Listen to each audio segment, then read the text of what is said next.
Do you have a special place that you like to return to time and time again with your camera? I often return to the same places. It's great to build a connection with a location and witness how it changes through the seasons. Someone I know who has a very close connection with his local reservoir is Brian Nicholson, a photographer from Midlothian. In this video, I travel south of Edinburgh to visit him on location and see this special place for myself. May Brian's story bring much inspiration and ideas your way. Well, today I am heading just south of Edinburgh to meet a fellow photographer, Brian Nicholson. I first met him a couple of years ago when I had the Photographic Connections community first time round, and I've always been so struck by his story and how he found photography, but also how quickly he has progressed, and particularly his relationship with this reservoir near where he stays. So that's exactly where I'm going to meet him this morning. We're going to chat about his photography journey, and I personally feel it is very inspirational, so I'm sure it'll give you much inspiration and ideas and motivation to head out with your camera and experience the beauty that is on your doorstep.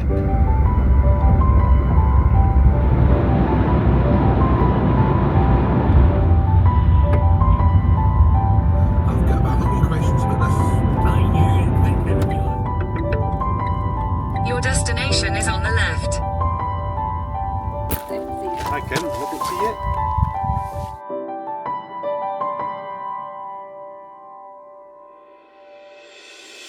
you. It was lovely to reconnect with Brian.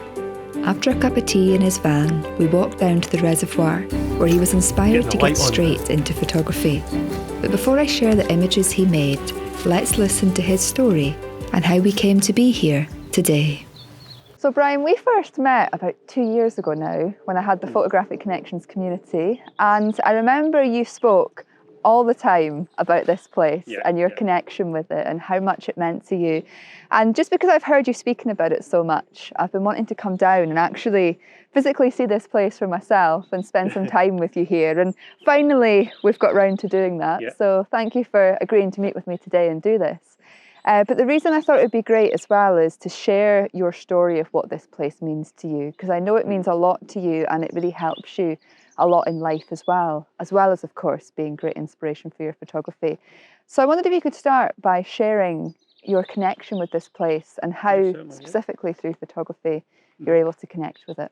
Well Kim, I'm very lucky where I live, I'm middle of edge of nature.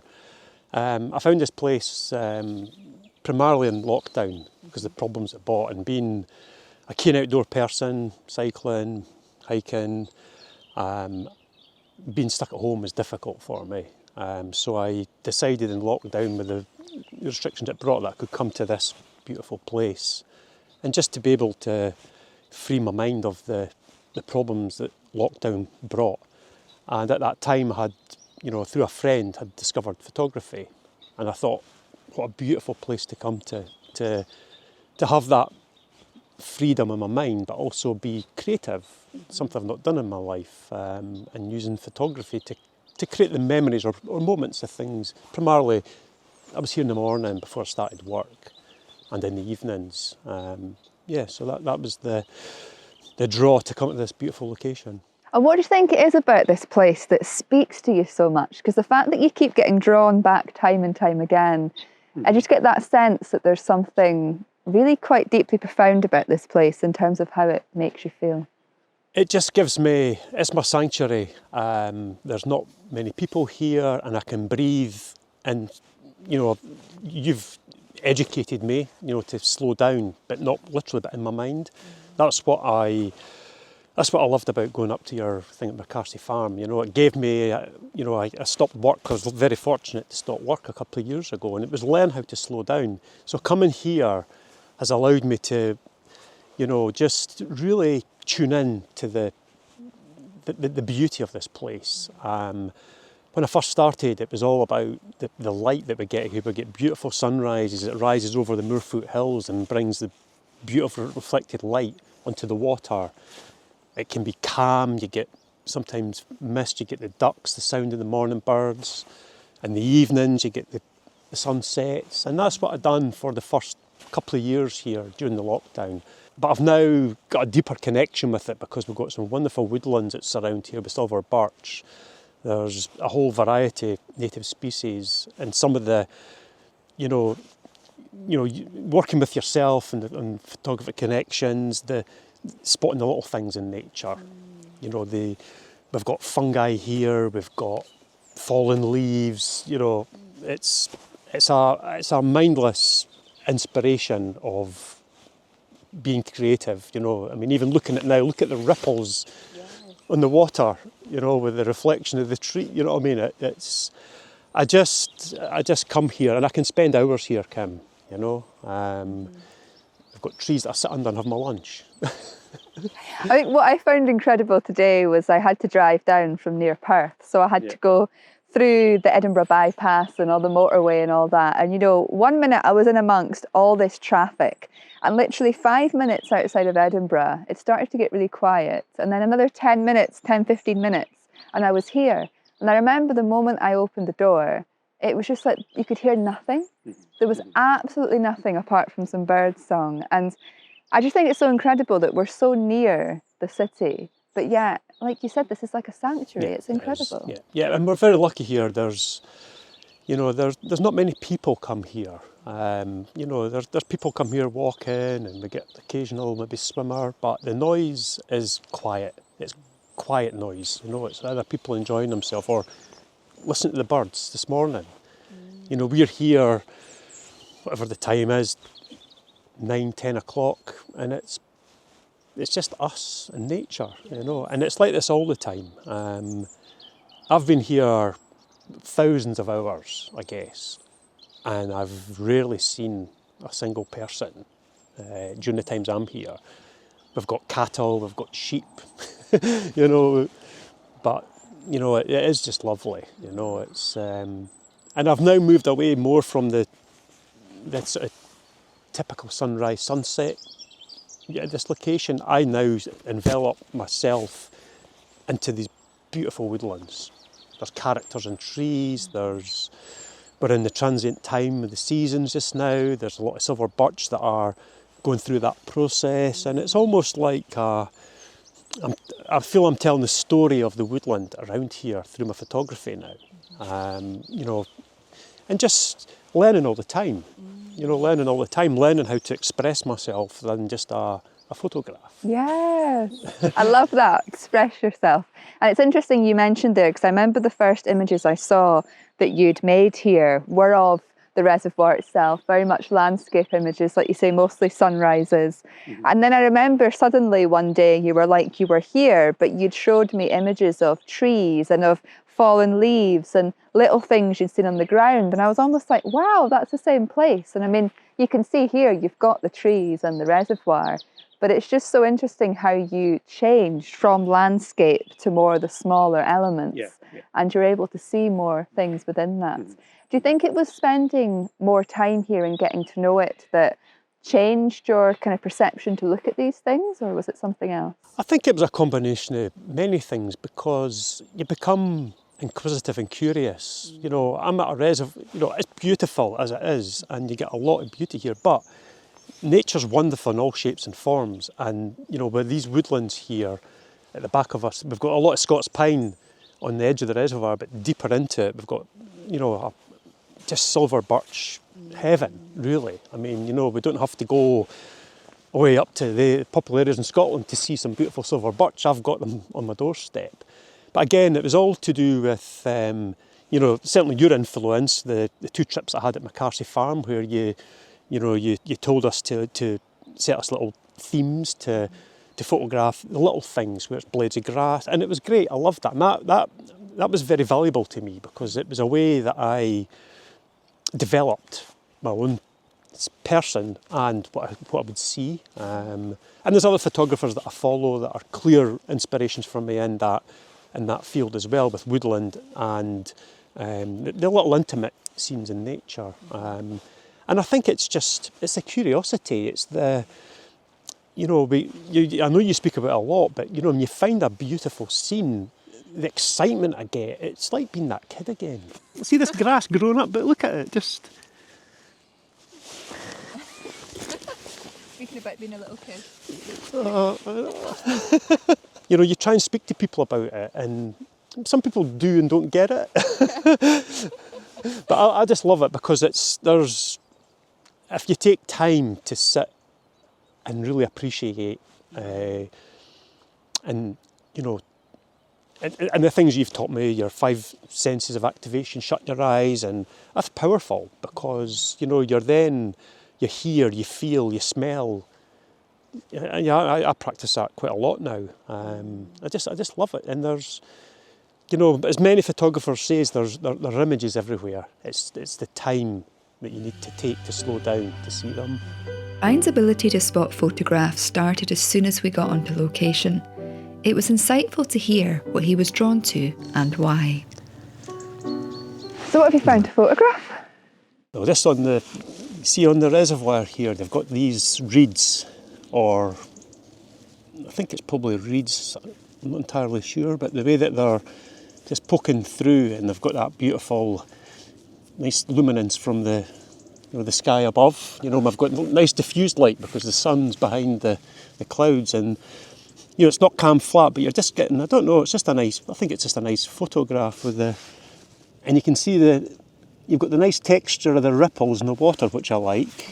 Creates a bit, you know, helps to give a different feeling. It's just the beauty of little things that you find, you know, what your eye's drawn to. It's really nice because you've got that lighter area, don't you? Yeah. Around the base of it.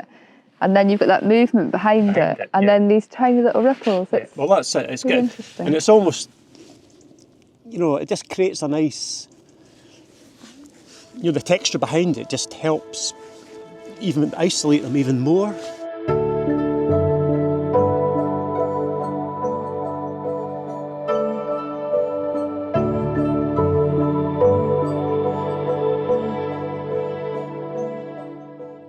I know it's maybe not to everyone's cup of tea, but you know, we're at a reservoir, and what I'm trying to show here out of focus is that you've got some little plants and things growing on the edge of what is extremely low reservoir just now, and that's, if I just tweak it a wee bit here, come around here, so they're just kind of filling and then we've got these reeds, so we'll just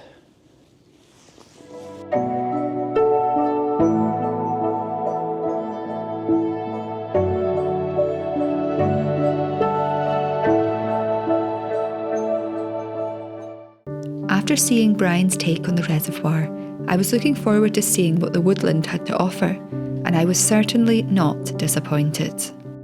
It's so fascinating being out with you, Brian, because like we walk a tiny bit. You're seeing images everywhere. Yeah, but just look, we've got this rowan tree, beautiful, you know, the sun's up here, so we're getting lovely backlighting against them, and then contrast to the pine with that. And just look at the textures in the trunk. Yeah, it's gorgeous, isn't it? And we've got these shrubs and bushes in the background that are just helping, you know, give that sort of that lovely background just to complement. The sound of the birds here that are just honestly, incredible. Kim, you should, I mean, I know in your latest video, you know, that noise you had with the geese and stuff, but Oh yeah, you get the same here. it's phenomenal. Right, do you want to see what I've got here? Yes?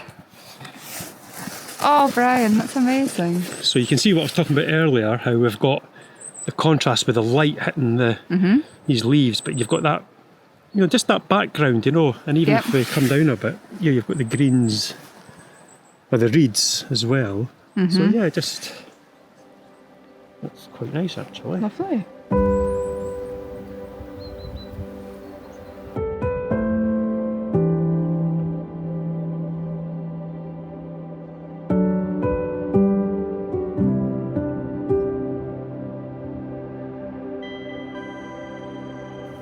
Oh, it's amazing. Oh, I love bracketed fungi.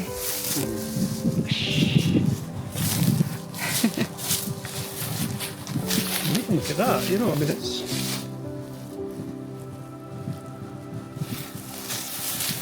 Just the broken area. aye, The texture, it's almost like a feather, isn't it? look at this young. Look at that. Look at this. Look at the way that it's just. Look at the beautiful profile of it. It was so lovely to see Brian in a location that speaks to him so deeply. The enjoyment radiating out of him was uplifting. It really shows the importance of allowing time to do the things we love. It's really interesting as we were walking through the woods, because this childlike excitement that you were speaking about by the reservoir, it's like coming through. You're walking through the woods and you're like, look at this tree, and I'll go around here, and you're like, around the ground like this, looking at composition opportunities. You come alive. It's amazing. I know, but Kim, this is what I'm like all the time on my own, and it's nice to be able to let you see me, because I know that you often wondered, this place, and I feel like this all the time. When I come here, just look, we've got birches, Scots pine, and walking through we saw fungi, we saw beautiful textures of wood line rotting in the ground, and they help the whole ecosystem. It's just, I've just seen this nice. I think it's a nice arrangement. So what I'm looking at here, Kim, we've got this beautiful birch tree arching over towards the two here, and then behind it we've got a young sapling that's got this beautiful spray of colour. So I'm just having a wee. I'll just use my polarizer just to see if I can. There we go. That's bringing out the yellows. You can just see here on the back of the screen. You've got a wonderful framing going on there. That's beautiful, Brian. I would never have seen that. Like, I could see the birch tree, but I would never have thought to compose this into an image.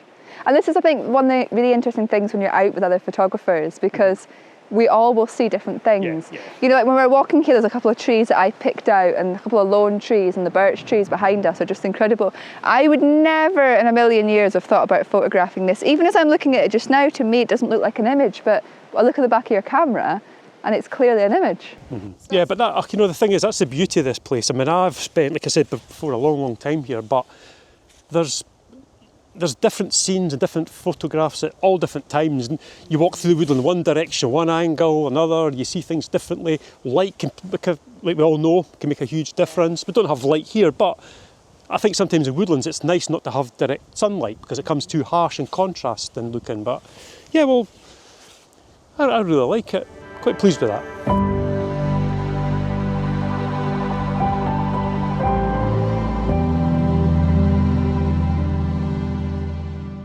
You said something really interesting when we were walking through the woods. You're a very keen cyclist, and you were saying that now when you're cycling these routes that you've cycled for years, because you're a photographer, you're seeing things that you've never seen before. And I've definitely experienced that in my life as well, walking through places that I know really well, and now it's like having this new lens. So I'd love just to hear a bit more about your experience of that, and actually how photography's enriched your life and your local area and what you see. Yeah, no problem. Well, Kim, as I said, I was a keen cyclist, but at that time I was a focused training for cycling events. So really it was head down and, rattle through the countryside, appreciating it but not taking time to. So now I'm no longer part of that. So I enjoy being out on my bike for the general well-being, the fitness side of it. And now I'm passing by places that I've passed by countless times, and I'm seeing things, things that are justifiable to visit with a camera. And just to add a bit of context to that, it's borne out a new project that I'm working on just now as well, where I'm looking to find either ruins or uninhabited properties with trees around them, and I'm photographing them in black and white. I've got a concept because they've served a different purpose and time. So yeah, I'm doing that, but I've now seen, half a dozen or so compositions that fit into that project idea in my head.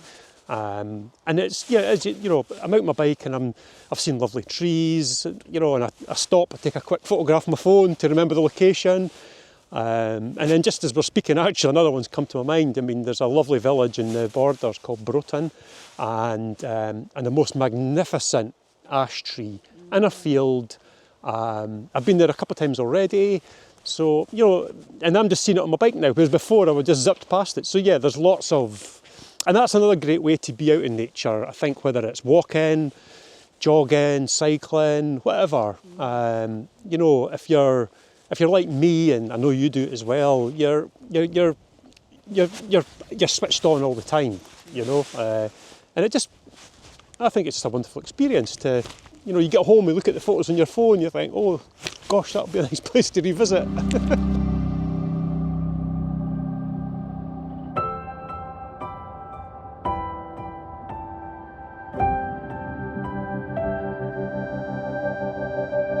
After seeing Brian enjoy photographing the trees, I decided to explore them for myself. With only 10 minutes to play with, there wasn't much time, but I was pretty happy with the images I made.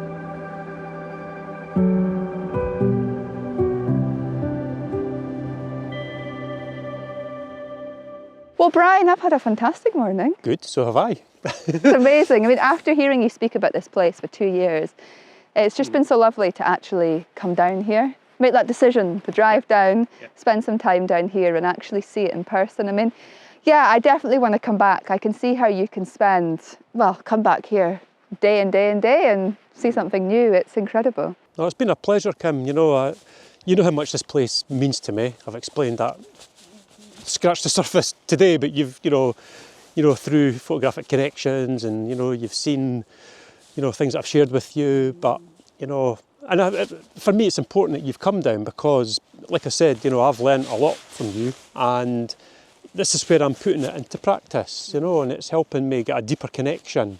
You know, nature's wonderful, but you know, you've helped me guide my own pathway into this place and what I've seen and the feelings and the emotions and the, you know, and what it selfishly gives me.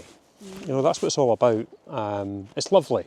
And you know, you can't see it here, but we've got, I don't know, 12, 20 swans behind us, just minding their own business as we stand here chatting. But it's beautiful, isn't it? But it's been wonderful, Kim. I appreciate you coming down here. I think for me today, it's just been nice to see you in, you know, the place that inspires you so much. But you've also inspired me too today. You know, I stopped the Photographic Connections community last year, and I've been trying to figure out ways of maybe restarting it. But hearing you today speak about it and what it gave you, it's kind of given me that incentive to find a way of maybe bringing that to life for people as well. So yeah, maybe that'll be in the pipeline for the very near future. So I just want to thank you as well, Brian, for your time, for your enthusiasm, for, you're just continuing to share your vision. And I hope that for everyone that's watched this video that they'll gain something from it as well to help them forwards on their own photographic journey. So yeah, I hope so. Thank you so much. Okay, thank you. Thank you. Well, there we have it. A wonderful morning of connection, nature and photography. I hope Brian's story has brought some food for thought for your own journey. One of the best aspects of creating this channel has been the friends and connections I've made along the way. While I love the solitude photography brings, sharing time with others is also a blessing. If you'd like to join me in nature, you can find a list of upcoming events and workshops on my website.